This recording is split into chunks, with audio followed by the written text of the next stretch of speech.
Magandang araw po sa lahat ng makikinig. Hindi ko po sasabihin ang tunay kong pangalan. Tawagin niyo na lang po akong Mara. Ito po ang karanasan ko noong college ako, sa isang dorm malapit sa universidad. Hindi kami mayaman kaya pinili kong mag-dorm para mas makatipid. 4 kaming babae sa kwarto. Maayos naman ang lahat noong una, tahimik, disiplinado, walang arte. Lahat kami may kanya-kanyang schedule, kaya bihira kaming magsabay-sabay. Pagkalipas ng 1 linggo, may dumating na bagong dormmate. Si Liza ang pangalan niya. Tahimik siya, sobrang tahimik. Palagi siyang nakayuko, bihirang makipag-usap. Akala ko mahiyain lang. Napansin ko lang na iba siya kapag gabi. Magka-bunk bed kami.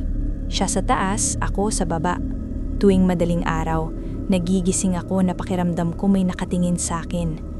Hindi ko maipaliwanag pero ramdam ko talaga. Kapag titingala ako, nakadungaw lang siya, dilat ang mata, walang ekspresyon. Una, inisip ko baka nag-aaral lang o hindi makatulog. Pero gabi-gabi na lang ganun. Hindi siya kumikilos, hindi rin siya kumukurap. Isang beses, tinanong ko siya kinabukasan kung okay lang ba siya.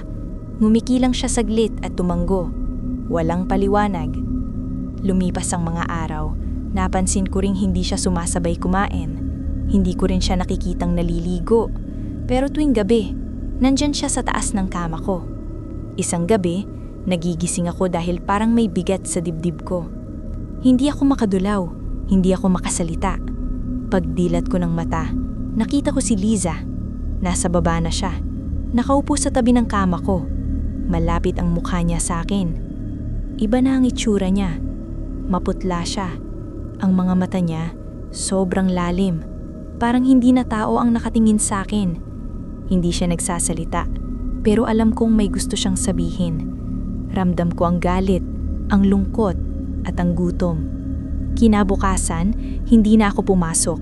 Diretso akong nagpunta sa dorm manager para magreklamo. Sinabi ko ang tungkol kay Liza. Nagulat ang dorm manager. Wala raw kaming dormmate na Liza. 4 lang daw talaga ang nakarecord sa kwarto namin. At ang kama sa itaas ng sakin, matagal na raw bakante iyon. Walang tumira roon simula nang may isang estudyanteng natagpuang wala ng buhay ilang taon nang nakalipas, sa mismong kama sa itaas. Hindi na ako bumalik sa dorm na yon. Pero hanggang ngayon, kahit saan ako matulog, may mga gabing nagigising akong pakiramdam ko may nakadungaw sa akin. At minsan, kapag napatingin ako sa itaas, may aninong pamilyar ang ngiti. Kung magdodorm po kayo, payo ko lang, kilalanin niyong mabuti ang mga kasama niyo. Dahil minsan, hindi lahat ng dormmate ay buhay. Hanggang dito na lang ang kwento ko. Maraming salamat sa pakikinig.